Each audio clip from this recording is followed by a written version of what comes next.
Welcome back, and I've got an interesting experiment for you today. We're going to be looking at electromagnetism and why knowing a little bit of physics can get you a job. And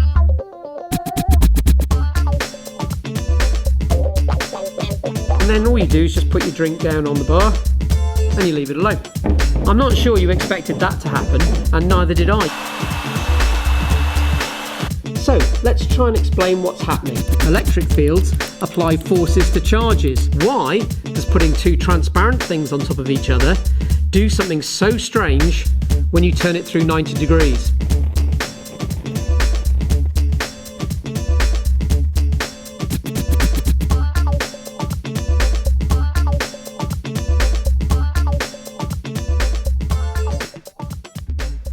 But first, a story.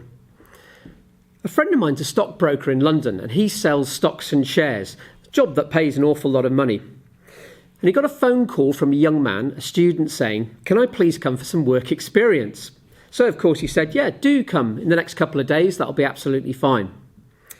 Anyway, the student showed up and signed in at my friend's secretary's office, and as the two of them met and were shaking hands, the secretary, his PA, knocked over onto the floor a whole lot of paper clips.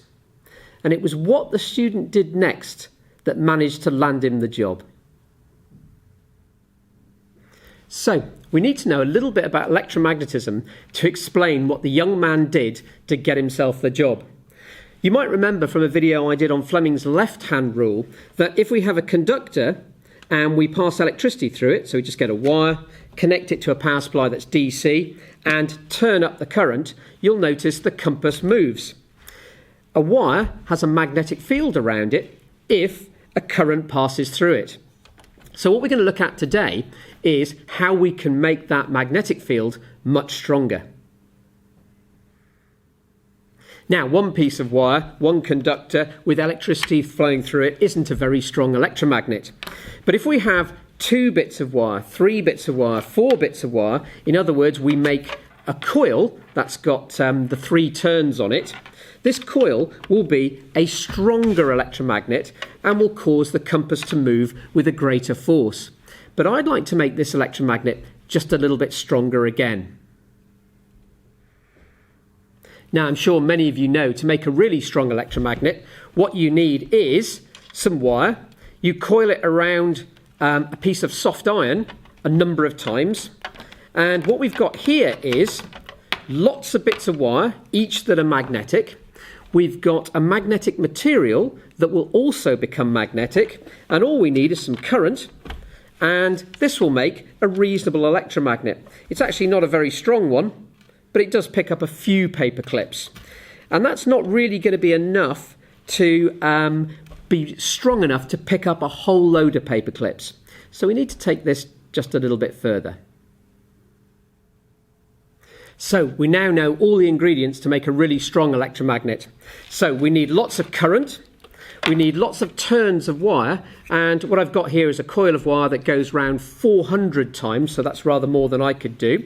So we'll plug that in to the power supply. And finally, something to concentrate the magnetic field, a soft iron core. And if I provide some current and turn it on, that's rather better. That picks up more paper clips. Just turn it off. You can see some of the residual magnetism remaining. And of course, the advantage of an electromagnet is you can turn it back on again. But let's see if we can make this even stronger. So now we've got everything we need to make a really strong electromagnet. So we'll take our 400 turns coil and plug it into a DC power supply. We've got a soft iron core, so I've got a curved soft iron core here, and I'll put that inside the coil of wire. And then we need some current, so I'll turn the power supply on, and let's just see if it'll pick up some paper clips. Yep, no trouble at all. That's a really strong electromagnet. But what's interesting is, let's take another piece of soft iron and see what happens if we try and pick that up. So I'll turn it on, and there we go, it sticks. And my students like this one particularly because I actually can't get this one apart. The electromagnet here is so strong that the magnetism it produces is actually stronger than I can pull apart, and none of my students are capable of pulling this one apart. So here we've got really strong electromagnet. So let's spill the paper clips again. So there we go, chuck them all over the desk. And we've got our electromagnet here. We'll turn it on and pick up the paper clips, and it's sort of a case of magnetically hoovering them up. And I think 2 or 3 goes. There we go. And we've managed to pick them all up. Just before we finish, I thought there's one more experiment I'd like to show you, which is just a bit of fun. And it proves that magnetic field lines can go through objects that aren't just made of iron, but they can go through plastic. So we'll take our electromagnet, we'll turn it on, we'll have a large current, put it onto the bin full of paper clips and tip it upside down. And yes, we lose a few of them, but most of them stay in there. And the proof is what happens when we turn off.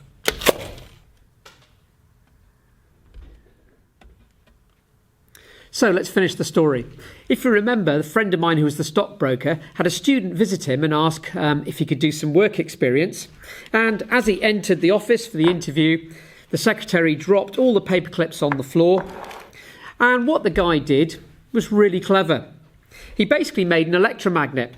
He took the desk light from the secretary and wound the cable of it around the metal leg of one of the chairs in the office. So he'd got electricity, a coil of wire and a metal core, and I think he knew that the core of the chair was going to be made out of iron. And then what he did was switched on the desk lamp, made an electromagnet, probably not as strong as this one, and very quickly just went round and picked up all the paper clips that were lying on the floor of the office. Well, my friend was so impressed by that, the way he solved a problem just quickly using all the bits and pieces that were around him at the time, that he said to him, not only am I going to let you do work experience, but when you've finished at university, you can come and join us for a job.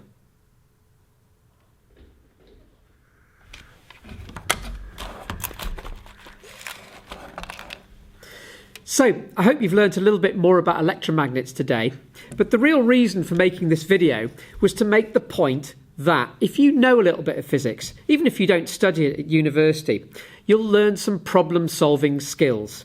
And those problem-solving skills got the young man the job he wanted. So, I hope you enjoyed that video, and I look forward to seeing you again next time.